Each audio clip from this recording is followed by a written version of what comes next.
ஆண்டவராகிய இயேசு கிறிஸ்துவின் நாமத்தினாலே இந்த மாலை வேளையிலே கூடி வந்திருக்கிறவங்களை வாழ்த்துகிறேன்.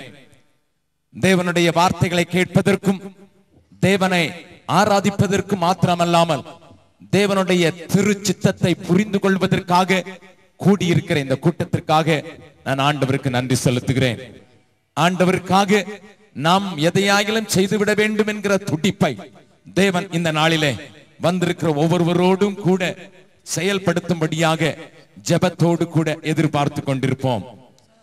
நான் வழக்கத்தின்படியே மீண்டுமாக உங்கள் பாட்டு புஸ்தகத்தில் இருக்கிற ஹிந்தி பாடல் ஒன்றை கற்றுக் கொடுக்க வாஞ்சிக்கிறேன். उड़ते जाएंगे सामर्थ पाकर साक्षी बनेंगे, वो ख्वाबों की नाई उड़ते जाएंगे सामर्थ पाकर साक्षी बनेंगे। सामर्थ है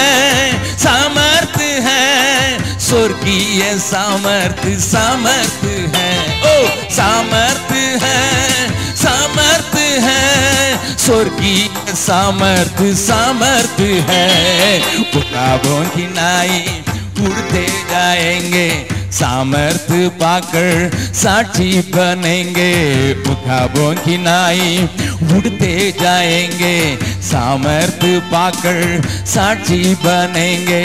तेरी जवानी ख्वाब की नाई नहीं हो जाती है तेरी जवानी ख्वाब की नाई नहीं हो जाती है ओ ख्वाबों की नाई उड़ते जाएंगे सामर्थ पाकर साक्षी बनेंगे, ख्वाबों की नाई उड़ते जाएंगे सामर्थ पाकर साक्षी बनेंगे।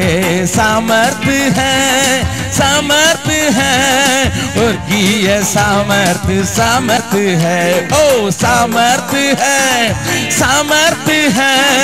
स्वर्गीय सामर्थ है, ओ अमर्थ है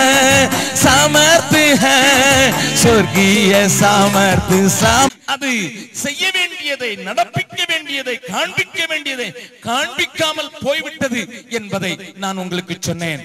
அநேக நேரங்களிலே எழுப்புதல் என்கிற பெயரிலே நடக்கிற அநேக காரியங்கள் அதனுடைய ஒட்டுமொத்தமான அதனுடைய ரிசல்ட் அல்லது அதனுடைய பலன் என்ன என்று பார்த்தீர்கள் என்றால் ஒன்றும் இல்லை என்றுதான் சொல்ல வேண்டும்.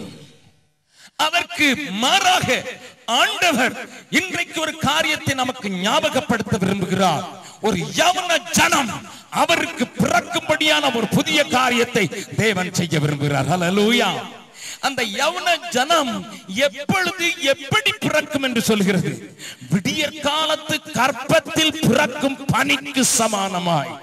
ஏன் இந்த ஓமையை சங்கீதக்காரன் தீர்க்க தரிசனமாக ஆவியானவரால் உந்தப்பட்டவராக எழுதுகிறான் என்றால், இருட்டுக்கு பின்னரே விடியற் காலம் வரும். இருட்டில இருக்கிற அங்கலாய்ப்பு, இருட்டில இருக்கிற ஏமாற்றம், இருட்டில இருக்கிற வேதனை, இருட்டில இருக்கிற கூக்குரல், இருட்டில இருக்கிற உபத்திரவம், அதன் கற்பத்தில் தான், அந்த கற்பத்தில் தான் ஆண்டவருக்கென்று ஒரு ஓவன ஜனம் பிறக்கும். ஹல்லேலூயா, ஹல்லேலூயா, ஹல்லேலூயா. நான் சொல்லுகிற ஒரு காரியத்தை கவனிக்கும்படியாய் கேட்கிறேன். கடந்த வாரத்தில் நான் ஒரு புஸ்தகத்தை படிக்கும்படியாக எனக்கு நேரிட்டது. அந்த புஸ்தகம் சீனாவிலே இருக்கிற இப்பொழுது ஜெர்மனியிலே வாழ்ந்து கொண்டிருக்கிற ஒரு நல்ல கிறிஸ்தவ தலைவனுடைய வாழ்க்கை சரித்திரம். அவருடைய பெயர் யூன். அந்த யூனுடைய புஸ்தகத்திற்கு தலைப்பு தி ஹெவன்லி மேன் என்று சொல்லப்படுகிற தலைப்பு. அந்த புஸ்தகத்தை முழுவதும் ஒரே சிட்டிங்கிலே உட்கார்ந்து படிக்கும்படியாக எனக்கு கிருபை கிடைத்தது. 350 பக்கங்களையும் run through என்று சொல்ல வேண்டும். அதனுடையாக கடந்து செல்ல கர்த்தர் உதவி செய்தார். இன்னமும் அதை படிக்க, இன்னமும் ஒரு முறை படிக்க வேண்டும் என்ற வாஞ்சை இருக்கிறது. அதில் இருக்கிற ஒரு காரியத்தை சொல்லுகிறேன். உபத்திரவத்தின் மத்தியிலே சீனாவிலே சபைகள் அடித்து நொறுக்கப்பட்ட அந்த நேரத்தில் அங்கேயும் ஆண்டவர் தம்முடைய கிரியையை நடப்பிக்க ஆரம்பித்த விதத்தை அத்தனை அழகாக அந்த புஸ்தகத்திலே எழுதியிருக்கிறார்கள். உங்களுக்கு வாய்ப்பு கிடைக்குமானால் இந்த புஸ்தகத்தை தயவு செய்து நீங்களும் பெற்று படிக்கும்படியாக கேட்கிறேன். அதில் இருக்கிற ஒரு காரியத்தை மாத்திரம் சொல்லுகிறேன். சீனாவில் நடக்கிற காரியங்களை நான் புரிந்து கொள்வதற்கும் அறிந்து கொள்வதற்கும் எப்பொழுதும் தீவிரம் காட்டுகிறவன்.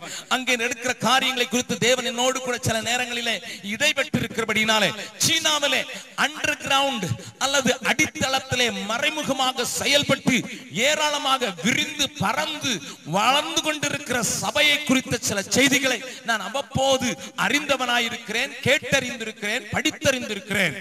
அங்கே போய் வந்தவர்களை நான் விசாரித்து அறிந்திருக்கிறேன். என்னுடைய நண்பர்களில் சிலர் வியாபாரிகளாக சிங்கப்பூரை மையமாக கொண்டு வாழ்கிறவர்கள். அடிக்கடி சீன தேசத்திற்கு போய் வருகிற இடத்துல நான் ஒவ்வொரு இடத்திலும் கேட்டு அநேக காரியங்களை கற்றுக்கொண்டது வழக்கம். ஆகையினாலே இந்த புஸ்தகம் என்னை கவர்ந்தது, இழுத்தது. அதிலே அவர் தன்னுடைய வாழ்க்கையிலே ஆண்டவருக்காக பட்ட பாடுகளையும் ஆண்டவருக்காக அவர்கள் படுகிற வேதனைகளையும் அவர் எழுதி வைத்த அந்த காரியத்திலே ஆண்டவர் ஒரு பெரிய ஜனக்கூட்டத்தை அங்கே ஆயத்தப்படுத்துகிறதை அவர் எழுதியிருக்கிறார். அவர்களுடைய தீர்மானம் என்ன தெரியுமா? இன்றைக்கு அவருடைய தீர்மானம் என்ன தெரியுமா? 1,00,000 மிஷனரிகளை இயேசு கிறிஸ்துவின் நாமம் அறியாத இடங்களுக்கு அனுப்பி தந்து எருசலேம் வரை மறுபடியும் சுவிசேஷத்தை எடுத்து செல்ல வேண்டும் என்கிற ஒரு தீவிரத்தோடு பணியாற்றி கொண்டிருக்கிறார். கரங்களை தட்டி ஆண்டவரை மகிமைப்படுத்தலாமா? ஐயா, வேதத்தில் இருந்து கொஞ்சம் சொல்லிக் கொடுங்கள் என்று சொல்லி இன்றைக்கு ஒரு மனிதனை உங்களுக்கு காண்பித்துக் கொடுக்க விரும்புகிறேன். ஆண்டவர் தேசத்தில் கிரியை செய்யும் முன்னதாக சில காரியங்களை தனி மனிதரில் செய்கிறார். லிசன். தேசத்திலே தேவன் ஒரு பலத்த கிரியையை நடப்பிக்கும் முன்னதாக தேசத்திலே ஒரு எழுப்புதலை, சபையிலே ஒரு பெரிய எழுப்புதலை கொண்டு வருவதற்கு முன்னதாக தேவன் ஒரு தனி மனிதனிலே ஒரு பெரிய கிரியை நடப்பிக்க விரும்புகிறார். அது என்ன கிரியை என்று கேட்பீர்கள்? அது என்ன கிரியை என்று கேட்பீர்கள்? நான் உங்களுக்கு காண்பித்துக் கொடுக்க விரும்புகிறேன். திருப்பிக் கொள்ளுங்கள். 1 சாமுவேலின் புஸ்தகத்திலேயே சில காரியங்களை உங்களுக்கு காண்பித்துக் கொடுக்கும்படியாக வாஞ்சிக்கிறேன். 1 சாமுவேலின் புஸ்தகத்தில் இருந்து நாம் சாமுவேலுடைய வாழ்க்கையினுடைய சில காரியங்களை நீங்கள் கவனிக்கும் போது நீங்கள் புரிந்து கொள்ளும் வண்ணமாக நான் சில காரியங்களை உங்களோடு கூட பேச விரும்புகிறேன். யவன ஜனம் பிறப்பதற்கு எப்படி ஒரு இருட்டு முதலாவது தேவைப்படுகிறதோ, எப்படி ஒரு அங்கலாய்ப்பு தேவைப்படுகிறதோ, அப்படியே இங்கு நடக்கிற ஒரு காரியத்தை பார்க்கலாம், வாசிக்கலாம். 5வது 6வது வசனத்தை வாசிக்கலாம். 1வது அதிகாரம் 1 சாமுவேல் 1வது அதிகாரம் 5வது 6வது 7வது வசனத்தை வாசிக்கலாம். அன்னாளை சிநேகித்தபடியினால், அன்னாளை அவனுடைய புருஷனாகிய எல்கானா சிநேகித்தபடியினால் அவளுக்கு இரட்டிப்பான பங்கு கொடுப்பான். அவளுக்கு இரட்டிப்பான பங்கு கொடுப்பான். கர்த்தரோ அவள் கர்ப்பத்தை அடைத்திருந்தார். ஐயா, யார் அடைத்து வைத்திருந்தா? மறுபடியும் சொல்லுங்க, யார் அடைத்து வைத்திருந்தா? ஹல்லேலூயா. நல்லா கவனிங்க, நல்லா கவனிங்க. ஆண்டவர் தேசத்துக்கு ஒரு பெரிய மனிதனை, ராஜாக்களை அபிஷேகம் பண்ண பக்க வல்லவனை, தீர்க்கதரிசியானவனை, செத்து போனாலும் தீர்க்க தரிசனம் சொல்லுகிற வரத்தை உடைய சாமுவேலை எழுப்ப வேண்டும் என்று சித்தம் கொண்டார். அதை எங்கேதான் ஆரம்பிக்கிறார்? எங்கேதான் ஆரம்பிக்கிறார்? எல்கானாவின் வீட்டிலே அன்னாளின் கற்பத்திலே ஆரம்பிக்கிறார். ஹல்லேலூயா. கர்த்தருடைய பரிசுத்த நாமம் ஸ்தோத்திரம். நல்ல கவனிங்க. அவனுக்கு எல்கானாவுக்கு 2 மனைவி. ஒருவர் பேர் பெனினாள், அவளுக்கு ஏராளமான பிள்ளைகள். மற்றவளுக்கு பிள்ளை இல்லாமல் தேவனே அதை செய்து வைத்திருக்கிறார். எதுவரை அடைத்து வைத்திருந்தார் என்பதையும் நீங்கள் புரிந்து கொள்ள வேண்டும். நன்றாக கவனிங்கள்.